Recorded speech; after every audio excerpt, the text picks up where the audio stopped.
जब हम शतरंज के खेल के बारे में सोचते हैं ना, तो एक बात बिल्कुल साफ होती है, मतलब उसके नियम। हाँ, नियम तो सबसे जरूरी होते हैं। हर खिलाड़ी को पता होता है कि क्या करना है। हाँ बिल्कुल, हर कोई जानता है कि खेल कैसे काम करता है। प्यादा कैसे चलेगा, ऊंट हमेशा तिरछा जाएगा और वजीर सबसे ताकतवर मोहरा होगा। ये जो एक व्यवस्था है ना, ये बहुत सुकून देती है। सही बात है, क्योंकि इसमें एक प्रिडिक्टेबिलिटी होती है, एक पूर्वानुमान होता है कि अगला कदम क्या हो सकता है। एकदम। और जब नियम पहले से तय होते हैं तो हर खिलाड़ी उसी फ्रेमवर्क के अंदर अपनी रणनीति बनाता है। चाहे वो कितना भी आक्रामक क्यों ना हो, वो उस बोर्ड के बाहर नहीं जा सकता। बिल्कुल, बोर्ड के नियम सबको बांध कर रखते हैं। लेकिन जरा कल्पना कीजिए कि आप शतरंज खेल रहे हैं और अचानक से बोर्ड पर मौजूद सारे मोहरे अपनी चाल के पुराने नियम बदलने लगे। मतलब एक पूरी तरह से अराजक स्थिति। हाँ, कोई मोहरा कहे कि अब मैं अपनी मर्जी से चलूंगा और दूसरा कहे कि मैं इस बोर्ड के बाहर से भी हमला कर सकता हूं। ये पूरी तरह से अप्रत्याशित होगा। आज अगर हम मध्य पूर्व यानी मिडल ईस्ट को देखें, तो ये एक ऐसे ही विशाल भू राजनीतिक शतरंज के बोर्ड की तरह लग रहा है। हाँ, जहां अचानक से सभी खिलाड़ियों ने अपनी चाल चलने के पुराने नियम हमेशा के लिए बदल दिए हैं। वही तो। और आज की इस डीप डाइव का फोकस भी यही है। हम डॉक्टर हेलियर की एक बेहद अहम और विस्तृत रिपोर्ट को डिकोड कर रहे हैं। रिपोर्ट का नाम है the geopolitics of the Middle East, a region under reconfiguration. ये रिपोर्ट बहुत गहराई से ये समझाती है कि कैसे इस क्षेत्र की सुरक्षा व्यवस्था में बुनियादी बदलाव हो रहे हैं, कैसे पुराने कूटनीतिक नियम टूट रहे हैं और एक नई कहीं अधिक जटिल व्यवस्था आकार ले रही है। अच्छा, इस डीप डाइव में आगे बढ़ने से पहले मैं एक जरूरी बात बिल्कुल स्पष्ट कर दूं। डॉक्टर हेलियर की इस रिपोर्ट में कई अलग अलग देशों की रणनीतियों का गहराई से जिक्र है, खासकर इजराइल, ईरान और खाड़ी देशों का। तो हमारी इस चर्चा का उद्देश्य किसी भी देश, विचारधारा या राजनीतिक गुट का समर्थन या विरोध करना बिल्कुल नहीं है। हम यहाँ केवल रिपोर्ट में दी गई जानकारी और कूटनीतिक तथ्यों का पूरी तरह से तटस्थ विश्लेषण कर रहे हैं। बिल्कुल, असल में जब हम भू राजनीति को बिना किसी पक्षपात के देखते ना, तभी हमें असली रणनीतियां समझ आती है। सही कहा। तो इस रिपोर्ट में जो सबसे पहला और बड़ा बदलाव रेखांकित किया गया है, वह क्या है? सबसे पहला बदलाव इजराइल की सुरक्षा रणनीति को लेकर है। देखिए, पारंपरिक रूप से यह माना जाता था, या कम से कम कूटनीतिक हलकों में ये चर्चा रहती थी कि इजराइल अपने अरब पड़ोसियों के साथ एकीकरण यानी इंटीग्रेशन की दिशा में काम कर रहा है। इंटीग्रेशन मतलब क्षेत्र के बाकी देशों के साथ आर्थिक और कूटनीतिक रिश्ते बनाकर एक शांतिपूर्ण सह अस्तित्व बनाना। हाँ, बिल्कुल वही। लेकिन डॉक्टर हेलियर का विश्लेषण स्पष्ट करता है कि अब यह रणनीति पूरी तरह से पीछे छूट चुकी है। इजराइल का नया लक्ष्य अब एकीकरण नहीं है। तो फिर नया लक्ष्य क्या है? नया लक्ष्य है क्षेत्रीय सर्वोच्चता, जिसे रिपोर्ट में रीजनल पैरामाउंसी कहा गया है। क्षेत्रीय सर्वोच्चता। अगर इसे आसान भाषा में समझें तो इसका मतलब है कि बराबरी का हिस्सा बनकर नहीं रहना है, बल्कि इस पूरे ढांचे में सबसे ऊपर बैठना है। एकदम सही। इसे रिपोर्ट में आक्रामक यथार्थवाद या डॉक्ट्रिन ऑफ ऑफेंसिव रियलिज्म कहा गया है। और देखिए, ये सिर्फ एक कूटनीतिक शब्द नहीं है, इसका जमीन पर बहुत सीधा असर होता है। वो कैसे? इसके दो मुख्य स्तंभ हैं। पहला है सैन्य प्रधानता यानी मिलिट्री प्रिपोंडरेंस। इसका अर्थ ये नहीं है कि आपके पास सिर्फ एक अच्छी सेना हो। तो फिर क्या अर्थ है इसका? इसका अर्थ ये है कि आपकी सैन्य ताकत इतनी विशाल और उन्नत होनी चाहिए कि पड़ोस के सारे देश मिलकर भी आपके आसपास ना पहुंच सकें। अरे बाप रे, मतलब एक तरफा ताकत। हाँ, और दूसरा स्तंभ है पहले हमला करने का अधिकार, जिसे राइट ऑफ प्रीएम्पशन कहते हैं। अच्छा, मतलब खतरे का इंतजार नहीं करना है? बिल्कुल नहीं। अगर उन्हें जरा भी लगता है कि कोई खतरा उभर रहा है, चाहे वो कोई परमाणु कार्यक्रम हो या सीमा के पार हथियारों का जमावड़ा, तो वे कूटनीति या किसी अंतर्राष्ट्रीय दबाव का इंतजार नहीं करेंगे। वे सीधे हमला कर देंगे। हाँ, वे पहले ही सैन्य कार्रवाई कर देंगे। इस रणनीति का मूल विचार ही यही है कि आप अपनी सुरक्षा के लिए किसी और पर निर्भर नहीं रह सकते, इसलिए आपको इस क्षेत्र के नियम खुद तय करने होंगे। ये तो वैसा ही हो गया जैसे आप किसी खेल के मैदान में उतरे हो और एक टीम सिर्फ इसलिए नहीं खेल रही है कि उसे मैच जीतना है। वो टीम कह रही है कि देखो, हम खेलेंगे भी, हम जीतेंगे भी और हम ही रेफरी भी होंगे। सीटी भी हम ही बजाएंगे और ये भी हम तय करेंगे कि फाउल क्या है। बहुत ही सटीक उपमा है। जब आप रेफरी भी खुद बनना चाहते हैं, तो आप दरअसल पूरे खेल के माहौल को अपने नियंत्रण में लेना चाहते हैं।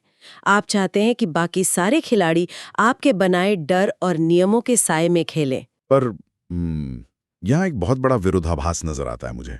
कैसा विरोधाभास? अगर कोई एक देश पूरे क्षेत्र के नियम खुद लिखना चाहे और ये आक्रामक यथार्थवाद अपना लें, तो क्या इससे वाकई स्थिरता आती है? ये बहुत अच्छा सवाल है। क्योंकि मुझे लगता है कि इससे बाकी पड़ोसी जो पहले से ही सतर्क हैं, वे तो और ज्यादा नर्वस और आक्रामक हो जाएंगे ना। अगर मुझे पता हो कि मेरा पड़ोसी कभी भी मुझ पर पहले हमला कर सकता है, तो मैं भी तो हथियार जमा करना शुरू कर दूंगा। बिल्कुल।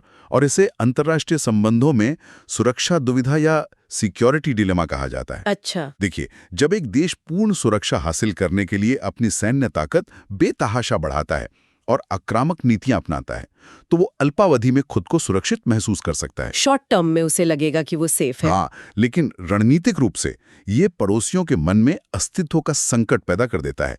वे सोचने लगते हैं कि अगला नंबर हमारा हो सकता है। और फिर वे भी तैयारी शुरू कर देते हैं एकदम। इसके नतीजे में एक भयंकर हथियारों की होड़ शुरू हो जाती है। एकीकरण से जो साझा शांति आ सकती थी, वो खत्म हो जाती है। हर कोई अपने बचाव के नए और अक्सर बहुत खतरनाक तरीके खोजने लगता है। और मुझे लगता है कि इजराइल की इस रणनीति का सबसे सीधा असर अगर किसी पर पड़ रहा है, तो वो है इस शतरंज के बोर्ड का दूसरा बड़ा खिलाड़ी, ईरान। बिल्कुल सही बात है। और डॉक्टर हेलियर की रिपोर्ट में ईरान की स्थिति के बारे में जो आंकड़े और विश्लेषण हैं, वो बाहर से दिखने वाली छवि से बिल्कुल अलग है। हाँ, रिपोर्ट एक बहुत ही चौंकाने वाला तथ्य सामने रखती है। क्या तथ्य है? हम अक्सर ईरान को एक बहुत बड़ी सैन्य ताकत के रूप में देखते हैं, लेकिन जमीनी हकीकत ये है कि ईरान इस समय अपनी सबसे कमजोर पारंपरिक सैन्य स्थिति में है। सच में? सबसे कमजोर स्थिति में? हाँ, दशकों के प्रतिबंधों, आर्थिक दबाव और अंतर्राष्ट्रीय अलगाव के कारण उनकी रेगुलर आर्मी, एयरफोर्स और जो पारंपरिक सैन्य साजो सामान है, वो काफी पुराने पड़ चुके हैं। अच्छा, तो मतलब उनके पास लेटेस्ट टैंक या फाइटर जेट्स नहीं है? नहीं है। पारंपरिक युद्ध लड़ने की उनकी क्षमता में भारी गिरावट आई है और हाल के वर्षों में उन्होंने अपना काफी प्रत्यक्ष क्षेत्रीय प्रभाव भी खोया है। तो फिर ईरान इस पूरे शक्ति संतुलन में टिका कैसे हुआ है? अगर उनकी सेना कमजोर है, तो वे इजराइल जैसी हाईटेक ताकत का सामना कैसे कर रहे हैं? यहीं पर असमामत युद्ध यानी एसिमेट्रिक टैक्टिक्स का पूरा विज्ञान सामने आता है। Asymmetric tactics? हाँ, अपनी इस पारंपरिक कमजोरी की भरपाई के लिए ईरान ने खेल के नियम ही बदल दिए हैं। वे बड़े टैंक या अरबों डॉलर के फाइटर जेट्स की होड़ में नहीं पड़ रहे हैं। तो वे क्या कर रहे हैं? इसके बजाय उन्होंने अपनी पूरी रणनीति प्रॉक्सी गुटों और ड्रोन तकनीक पर केंद्रित कर दी है। ये एक बहुत ही सोची समझी रणनीतिक शिफ्ट है। इसे समझने के लिए मुझे मार्शल आर्ट्स का एक उदाहरण याद आ रहा है, जैसे जूडो या जुजित्सु में होता है। अच्छा, कैसे? देखिए, अगर एक लड़ाका कमजोर है या उसका वजन कम है, तो वो अपने से भारी और ताकतवर प्रतिद्वंदी के साथ सीधे मुक्केबाजी करने की बेवकूफ़ी नहीं करेगा। वो बॉक्सिंग रिंग में आमने सामने खड़ा होगा तो पक्का हार जाएगा। हाँ, सीधे मुकाबले में तो भारी वाला ही जीतेगा। बिल्कुल। तो इसके बजाय वो प्रतिद्वंदी की ही ताकत और गति का इस्तेमाल करेगा, या फिर वो ऐसे एक्सटेंडर्स का उपयोग करेगा जो उसे दूर से ही हावी होने का मौका दें। मुझे लगता है कि ईरान के लिए प्रॉक्सी गुड और सस्ते ड्रोन उसी एक्सटेंडर का काम कर रहे हैं। बिल्कुल। वे सीधे तौर पर रिंग में नहीं उतर रहे, लेकिन लड़ाई पर पूरा असर डाल रहे हैं। जूडो का ये उदाहरण असममित युद्ध के पूरे तंत्र को बहुत अच्छी तरह समझाता है। पारंपरिक युद्ध में जिसके पास ज्यादा ताकत और पैसा है, वो जीतता है। लेकिन असममित युद्ध में आप ऐसे तरीके खोजते हैं जहां आपका थोड़ा सा संसाधन सामने वाले के बहुत बड़े संसाधन को बर्बाद कर दे। अच्छा, इसे थोड़ा और समझाइए। इसे अर्थशास्त्र की भाषा में कॉस्ट एसिमेट्री कहते हैं।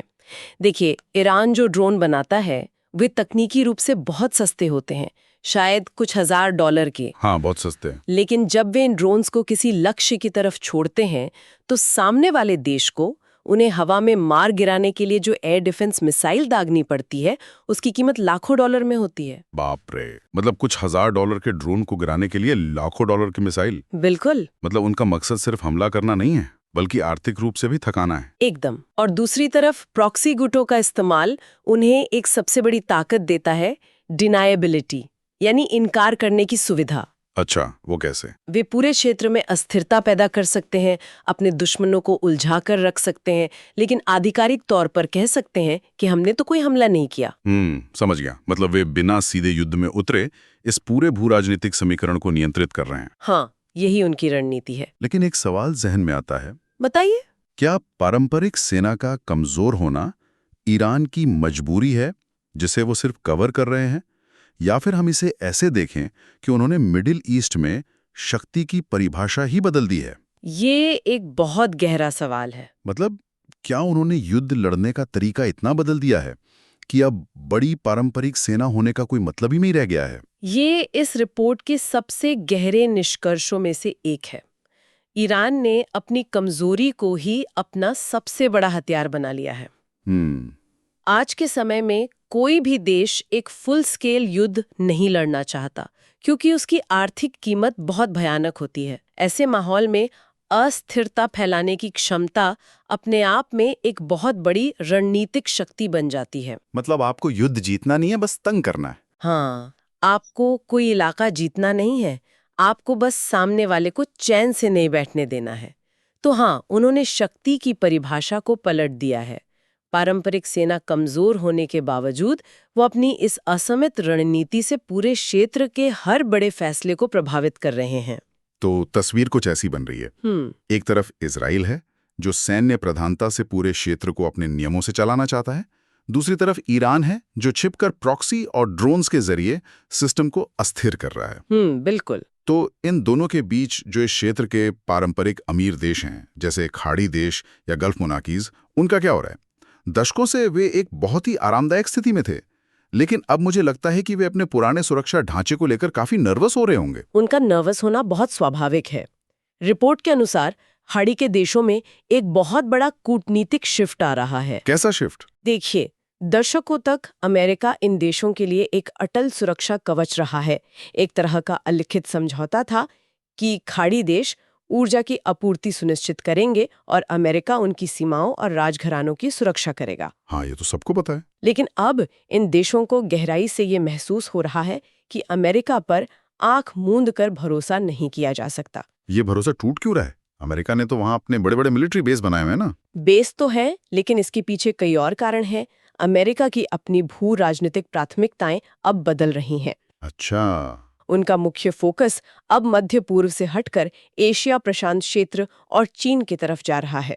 साथ ही अमेरिका अब ऊर्जा के मामले में काफी हद तक आत्मनिर्भर हो चुका है। ओहो, मतलब अब उन्हें खाड़ी के तेल की उतनी जरूरत नहीं है। बिल्कुल, इसलिए खाड़ी के तेल पर उसकी निर्भरता कम हुई है।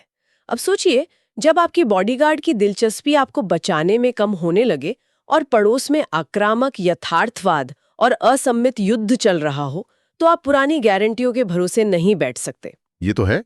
तो वे अपनी सुरक्षा सुनिश्चित करने के लिए क्या नया तरीका अपना रहे हैं? वे अब रणनीतिक बचाव कर रहे हैं। इसे कूटनीतिक भाषा में स्ट्रेटेजिक हेजिंग कहा जाता है। Strategic hedging? आसान शब्दों में, वे अपने सारे अंडे एक ही टोकरी में रखना बंद कर रहे हैं। वो उन पुराने अनन्य गठबंधनों को छोड़ रहे हैं जहां वे पूरी तरह से पश्चिमी देशों पर निर्भर थे। अच्छा, तो अब क्या कर रहे हैं? अब वे एक बहुध्रुवीय या मल्टीपोलर व्यवस्था की ओर बढ़ रहे हैं। ये एक पूरी तरह से लेन देन या ट्रांजैक्शनल व्यवस्था है। ट्रांजैक्शनल? हाँ, मतलब आज किस मुद्दे पर मुझे फायदा है, उसके हिसाब से मैं उस देश के साथ खड़ा हूं। कल कोई और फायदा देगा तो मैं पाला बदल लूंगा। इसे समझने के लिए मैं इसे पर्सनल फाइनेंस से जोड़कर देखता हूँ। अच्छा, बताइए। जैसे मान लीजिए आपका सारा पैसा जिंदगी भर एक ही बैंक में रहा हो। आपको उस बैंक पर पूरा भरोसा था, वहां का मैनेजर आपको जानता था, लेकिन अचानक आपको भनक लग जाए कि ये बैंक कभी भी दिवालिया हो सकता है या शायद अपनी शाखा यहां से हटा रहा है। तो आप क्या करेंगे? तो जाहिर है मैं घबरा जाऊंगा। मैं तुरंत शहर के हर छोटे बड़े बैंक में जाकर खाते खोलने लगूंगा। थोड़ा पैसा यहां, थोड़ा पैसा वहां।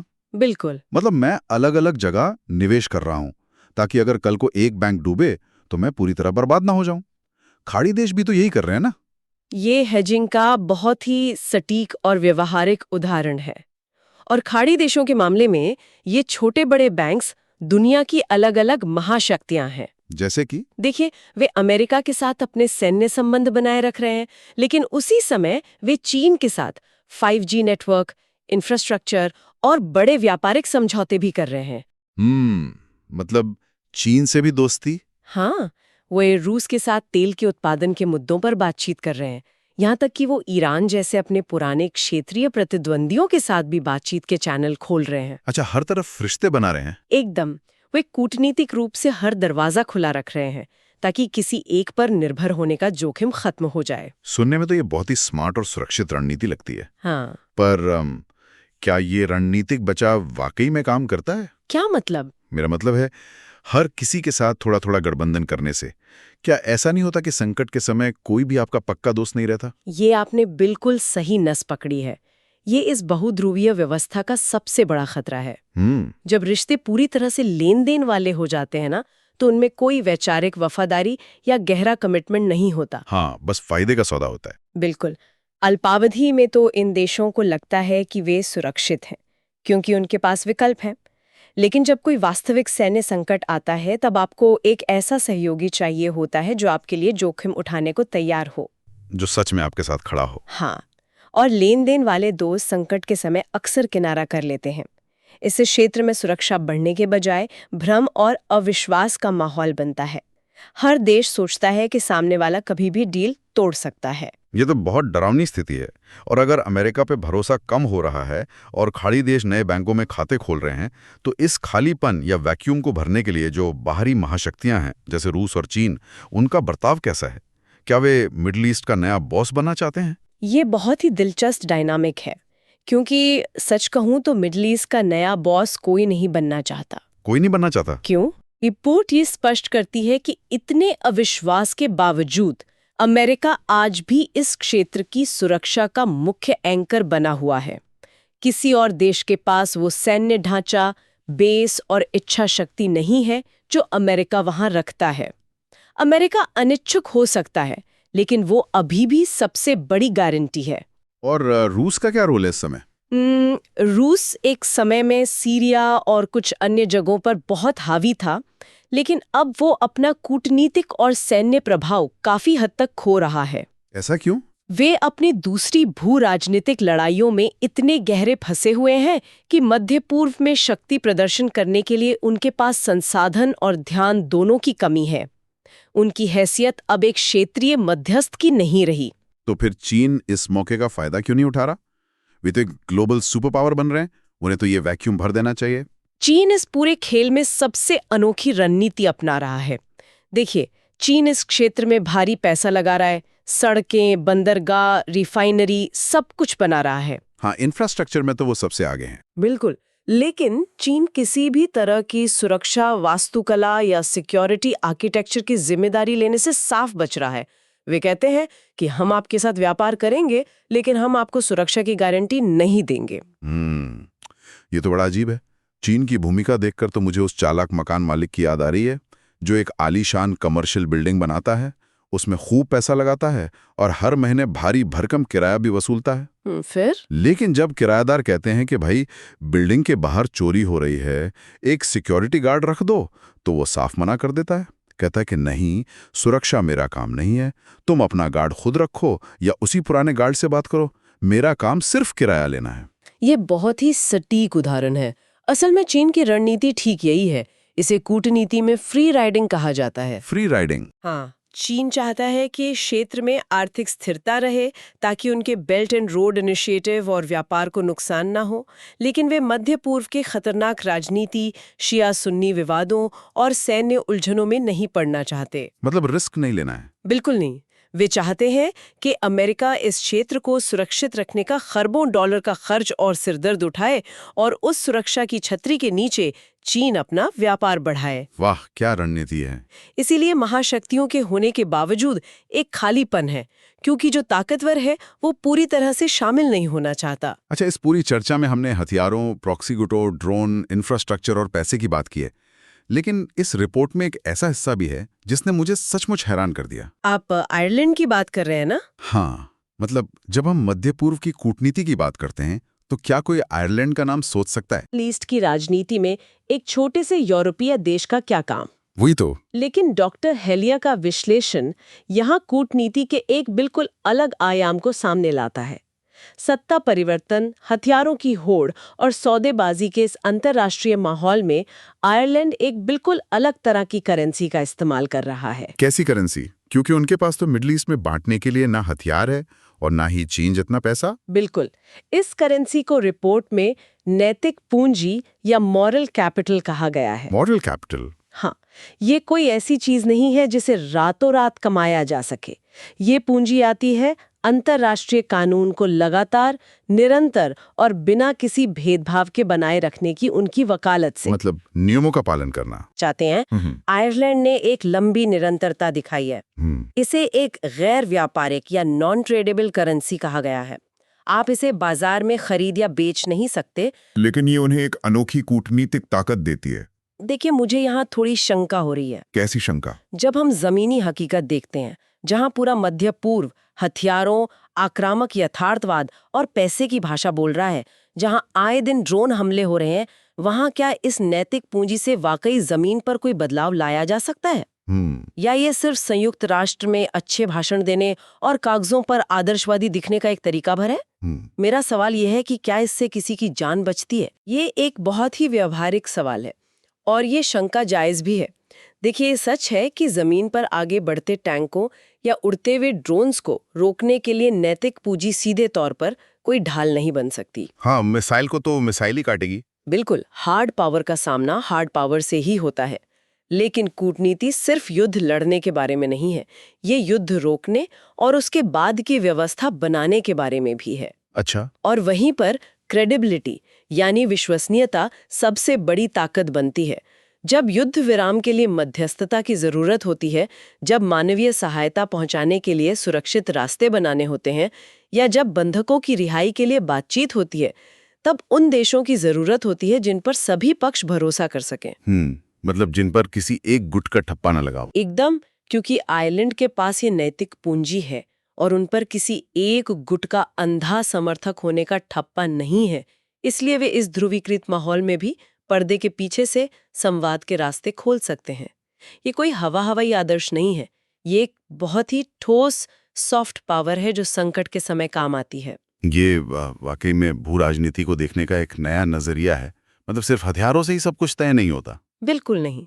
तो अगर हम इस पूरी चर्चा के सारे धागों को एक साथ पिरोएं, तो इस डीप डाइव का अंतिम निष्कर्ष क्या निकलता है? निष्कर्ष ये है कि हम एक रीजन अंडर रिकॉन्फिगरेशन यानी पुनर्गठन के दौर से गुजर रहे क्षेत्र को देख रहे हैं। इजराइल का आक्रामक रवैया, ईरान की असम्मित रणनीति, खाड़ी देशों का नए सहयोगियों की तरफ जाना और चीन जैसे देशों का व्यापारिक दखल, ये सब बताते हैं कि मध्य पूर्व अब पुराने वफादार गठबंधनों और शीत युद्ध जैसी गुटबाजी से बहुत आगे निकल चुका है। हाँ, पुरानी दुनिया खत्म हो चुकी है। एकदम, ये क्षेत्र एक ऐसी बहुध्रुवीय व्यवस्था में प्रवेश कर गया है जो पूरी तरह से लेन देन पर आधारित है।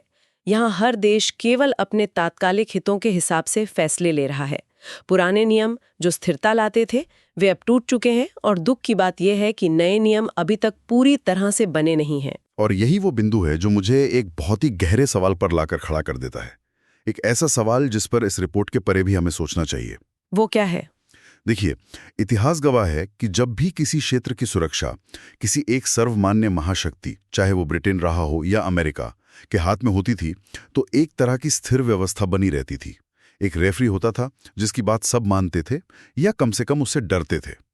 सही बात है। लेकिन अब जैसा कि हमने देखा, मध्य पूर्व एक हर कोई अपने लिए वाले बहुध्रुवीय दौर में प्रवेश कर चुका है, जहां वफादारी की जगह लेन देन ही नया नियम है और महाशक्तियां भी अपनी जिम्मेदारी से पीछे हट रही हैं। बिल्कुल। तो सोचने वाली बात यह है कि क्या अंततः ये क्षेत्र अपनी इस अराजकता के बीच से गुजरकर खुद ब खुद एक नए और प्राकृतिक संतुलन को खोज लेगा, या फिर एक भी सर्वमान्य रेफरी के ना होने का सीधा सा मतलब है कि ये जो पुनर्गठन है ये कभी खत्म ही नहीं होगा और ये खूनी शतरंज का खेल हमेशा ऐसे ही अनिश्चित काल तक चलता रहेगा। ये वाकई सोचने वाली बात है। बहुत ही गहरा सवाल है ये। इस डीप डाइव को सुनने के लिए और इन जटिल मुद्दों को समझने के लिए बहुत बहुत धन्यवाद। हमेशा सीखते रहिए और हर नियम के पीछे के कारण पर सवाल उठाते रहिए।